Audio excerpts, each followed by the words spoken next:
welcome to A Game for Your Thoughts. Today we're talking about Super Mario Galaxy. So, the story of Super Mario Galaxy follows Mario as he's invited to this event called the Star Festival by Peach. And when he arrives, Bowser interrupts the festival and kidnaps Peach. Shocker, right? Well, Bowser takes Peach up into space, but Mario tries to save her, but he's flicked off into the depths of space.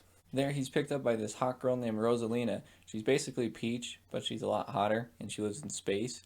And she has far more backstory than Peach has ever had.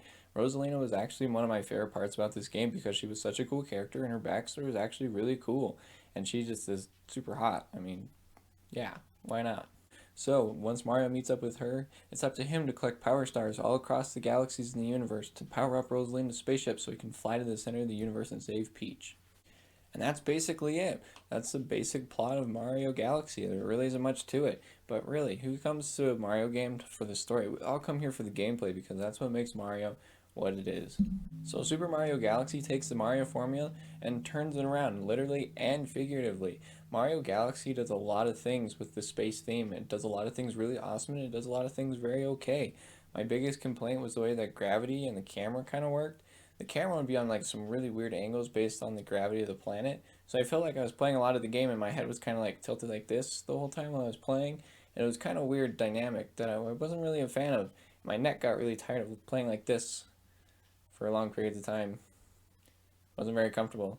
There were several times when the camera angles were so bad, it was really hard to tell what I was doing, specifically in the swimming sections. The swimming sections, the camera was terrible, but overall, it was okay, and it was hard to manage the game while the camera was acting so just, it was hard to really focus because everything was just kind of weirdly tilted, and it wasn't my favorite thing ever. So the next thing I want to talk about is something that drives me insane with all the 3D Mario games, and it's the way that Mario moves. All of them, I've always had the problem with just Mario moves a little too fast for the types of environments he's in. Everything, he just kind of bounces around and moves too quickly. I can never quite feel like I'm in control. And I also felt that with Super Mario Galaxy. I just never felt like I was in control of Mario enough to the point where I felt like I was immersed in because I just didn't feel like I had control of the situation. Those weird control feelings and not feeling in control combined with the camera angles and the changes in gravity made for some really frustrating parts. My main specific example was one mission where I was in a tower and I had to climb to the top of the tower. But the trick was is the tower was upside down and Mario was standing on the top of the screen and I had to jump down. Also, I was moving around the tower, so every time the tower would change faces, the controls would change. It was just super frustrating and was not fun. One last thing I want to mention is that it wasn't a big concern, but what's quite annoying is every single time you turn off the games, your lives would reset. I once had 40 lives and I turned off the game and I came back and I only had 4 lives. It was just really weird that every single time it would always just reset you back to 4 lives. Well, you get lives faster than Sonic the Hedgehog on cocaine. It wasn't that big of a deal. It was just kind of really weird and quite an inconvenience. Also, there was this little male toad guy you had to talk to at the beginning of each time you started up the game, and he'd give you 5 free lives, bringing your total up to 9. Why don't you just give me 9 to start with? Because then I can skip that conversation with the toad every single time. It's just really weird and inconvenient and quite annoying. Alright, now my favorite thing about this game was the look and the feel and the variety of all the different galaxies. Going across the different galaxies and collecting stars was so much fun. Every single one was so different, and all the worlds looked so beautiful and very visual, and it just looked amazing. And that was what I loved most about this game, was just how well everything was just so colorful and awesome and bright. It was lots of fun. And all the missions were so varied. Every single star was very different from one another. There are a couple that are very similar, but for the most part, every single one is very, very different, and I liked that a lot.